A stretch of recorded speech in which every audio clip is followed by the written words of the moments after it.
Hello and very good evening. तो यहाँ पे आज हम समझने वाले हैं कि पहले प्राइस एक्शन कैसे काम किया, फिर मैं बताऊंगा कि मैंने कितने सारे ट्रेड लिए हैं और वो कैसे काम किया।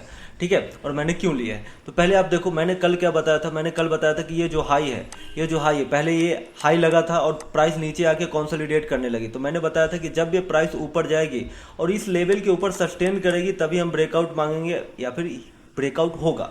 ठीक है, अगर ऐसे सस्टेन नहीं करेगी तो वहां पे ब्रेकआउट ही नहीं होगा। तो इसके लिए पहले ये समझना था कि इस हाई के ऊपर जाके ब्रेकआउट करे।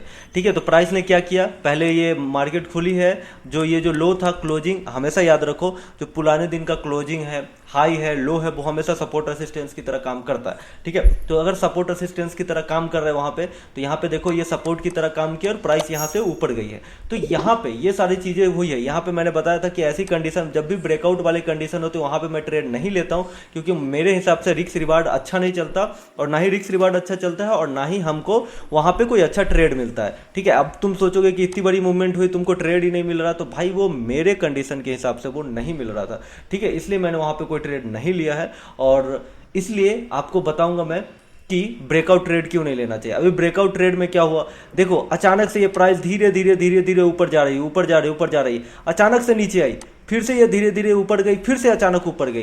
तो जब भी ब्रेकआउट आती है ना, वॉलेटिलिटी बढ़ जाती है। अब वॉलेटिलिटी कहने का मतलब है कि अब थोड़े थोड़े प्रीमियम, जैसे मान लो यहाँ पे 10 पॉइंट बुक करो, यहाँ पे 20 पॉइंट बुक करो, यहाँ पे 10 पॉइंट बुक करो, यहाँ पे 20 पॉइंट बुक करो, और उस चक्कर में क्या होता है, हमारा ओवर मतलब ट्रेड बहुत सारे हो जाते हैं और ट्रेड के रिजल्ट उतने अच्छे नहीं आते। ठीक है, मैं ये नहीं कह रहा हूँ कि मार्केट यहाँ से ऊपर नहीं जाना चाहिए, मैं तो बोला ही था कि भाई ब्रेकआउट हो रहा है, यहाँ पे एक ब्रेकआउट हुआ है, अगर ब्रेकआउट सस्टेन किया तो फिर से ऊपर जाएगी। अभी भी देखो, अगर अभी देखो तो इसने 54,000 जो कि एक राउंड लेवल है उसके आसपास जाके क्लोजिंग की है। ठीक है, तो आने वाले दिन में अगर मान लो मंडे से हम देखते हैं कि अगर मार्केट ऐसे ही पॉजिटिव होता है, फिर वो सिंपल ये जो प्राइस एक्शन फॉलो कर रहा है, आपको देखेंगे ये प्राइस एक्शन फॉलो कर रहा है वही फॉलो करेगा। अभी फिलहाल के लिए देखते हैं 54,000 के ऊपर क्लोज करता है, क्लोज तो कर दिया है, मतलब 54,000 के आसपास जाके अब 54,000 पे यहाँ जाके फिर से कंसोलिडेट करता है, नीचे आता है। ठीक है, ये जो एरिया है 54,000 से लेकर 53,000 तक का, ठीक है, यहाँ पे थोड़ी सी कंफ्यूजन बनी रहेगी कि प्राइस नीचे आएगा, ऊपर जाएगा, नीचे आएगा, ऊपर जाएगा, और न्यूज भी है, न्यूज वगैरह के चक्कर में भी ऐसा हो रहा है। ठीक है,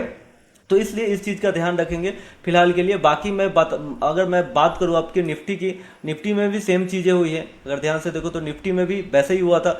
कितना वॉलेटिलिटी आप खुद देखो, आप बता रहे हो कि भाई अभी एक कैंडल इतनी बड़ी बन रही है, फिर अगली कैंडल घूम जा रही है, फिर नीचे आ रही है, फिर ऊपर जा रही है। तो ये जो वॉलेटिलिटी है, बस इसी को अवॉइड करने के लिए मैं बोलता हूं कि मैं हमेशा ब्रेकआउट ट्रेड नहीं करता। इस बात को समझ लो। ठीक है, चाहे वो मिड कैप देख लो या फिर सेंसेक्स देख लो, आपको तो पता ही है कितनी बड़ी वॉल्यूम। यहाँ पे एक एक रुपए का प्रीमियम 100 जा रहा था, 100 का प्रीमियम थी, 500 का, एक मैंने देखा 1200 का प्रीमियम 200 आया, फिर से ऊपर गया। ठीक है, तो ऐसी जगह पे तुम देखने और ट्रेड करने में अंतर होता है। तो वहां पे देखने के लिए वो अच्छा दिखता है, बस वो सपने सजाने के लिए अच्छे दिखते हैं कि भाई मैं यहाँ पे बस 10 रुपए पे 1,000 क्वांटिटी लिया होता, 10,000 का रिस्क 2 लाख हो गए होते, 5 लाख हो गए जाते, 10 लाख हो जाते, कोई भी XYZ कोई भी अमाउंट तुम्हारे दिमाग में आ सकता है, और वो अच्छा है, तुम्हारे मोटिवेशन के लिए अच्छा है, मजा करो सोच सोच के, लेकिन वो रियलिटी में नहीं होता, इसलिए उस पर कभी ध्यान मत देना। ठीक है, तो आगे का प्लान जो भी है हमारा, पहले हम देखते हैं। मंडे को मैं बताता हूँ कि क्या करना है। फिलहाल के लिए जो भी प्राइस जहाँ पे क्लोज हुई है, बैंक निफ्टी के लिए तो 54,000 देखना है। बाकी निफ्टी अगर देख ले, निफ्टी कहाँ गए, हाँ, निफ्टी अगर देख ले तो ये भी 25,800 के आसपास है, ये भी एक इंपॉर्टेंट लेवल है। ठीक है, निफ्टी और बैंक निफ्टी के लिए 54,000 और निफ्टी के लिए 25,800। ठीक है, वो इंपॉर्टेंट लेवल है। बाकी जो इंडेक्स है उसको छोड़ते हैं, उस पर ज़्यादा ध्यान नहीं देते हैं। ठीक है, सेंसेक्स वगैरह और बैंकेस वगैरह को हम ध्यान नहीं देते हैं। ठीक है, और अब आ जाते हैं हम जो आज का ट्रेड है उस पर। तो आप देखोगे ट्रेड में यहाँ पे, तो मैंने सेंसेक्स में थोड़ा ट्रेड किया था। अगर आप देखोगे यहाँ पे नीचे जाके, तो थोड़े बैंक निफ्टी में भी ट्रेड है, थोड़े निफ्टी में भी ट्रेड है, और सेंसेक्स में भी ट्रेड है। तो यहाँ पे देखो टोटल इसमें ज़्यादा कुछ बना नहीं है हमारा, क्योंकि मुझे पता था कि यहाँ पे कुछ ज़्यादा बनने नहीं वाला। मैंने देखो ये क्वांटिटी 450 इसलिए आपको दिख रही है क्योंकि मैंने ये 2 बार लिया था। मुझे वहाँ पे डाउट था, इसमें भी कुछ पैसे मिल रहे थे, लेकिन मुझे लग रहा था, देखो ऐसा नहीं कि मार्केट ऊपर नहीं गया या फिर मार्केट अपने हिसाब से चला नहीं, चला तो अपने हिसाब से, लेकिन इतनी वॉलेटिलिटी थी और इतना प्रीमियम में स्पाइक लग रहा था, वो मतलब मुझे सूट नहीं करता, या फिर मैं नहीं चाहता कि ऐसा करूँ। अब जबरदस्ती करने के लिए 10 पॉइंट लेना है, 20 पॉइंट लेना है।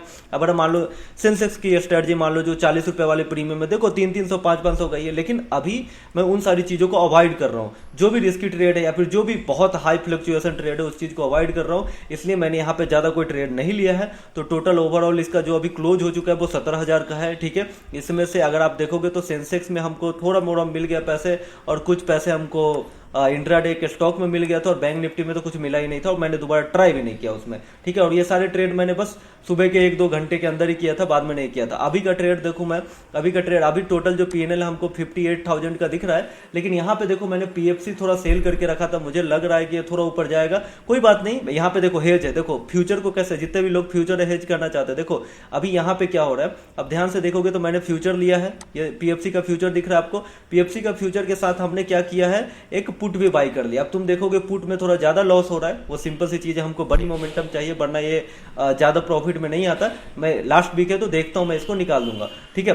दूसरा ट्रेड सिल्वर का चल रहा है जो कि अभी भी चल रहा है, इसको चलने देते और चलने देते, देखते इसमें भी 18-20 हजार मिल रहे हैं, ठीक है। और ये जो मैंने मतलब जो इंट्राडे, ये पहले इंट्राडे में था, फाइनली हमने कन्वर्ट करके इसको डिलीवरी में करते हैं जहां पे हमको अच्छा प्रॉफिट मिल रहा है। जैसे मान लो कि ये 1000 क्वांटिटी था जिसमें से 500 मैंने एग्जिट कर दिया और 500 है, ठीक है। और बात करें मिड कैप की, तो मिड कैप मैं ऐसे ही सोचा 2 दिन के लिए, इसमें कोई लॉजिक नहीं है, बस मुझे लगा कि ये 2 दिन के लिए अच्छा प्रीमियम मिल रहा है, तो यहाँ पे मैंने 500 क्वांटिटी शॉर्ट कर दी, क्योंकि मंडे को खुलेगी तो कुछ ना कुछ डीके होके ही खुलेगी, ठीक है। इसके लिए मैं वहां पे कर रहा हूँ। अगर आपको मैं दिखाऊं एनालाइज करके, तो 1 मिनट, अगर मैं आपको एनालाइज करके दिखाऊं तो आप देखोगे कि मिड कैप में हमको ऑलमोस्ट 5,000 का मिल रहा है। ये ऑलमोस्ट मैंने बहुत शाम को मैंने शॉर्ट किया था। आपको मैं ऑर्डर दिखा दूं यहाँ पे, तो ऑर्डर सक्सेस ऑर्डर पे यहाँ पे आते हैं तो आपको देखो कितना बजे, टाइमिंग देख लो आप, व्यू ऑर्डर पे क्लिक करा तो टाइम देखो आप कहाँ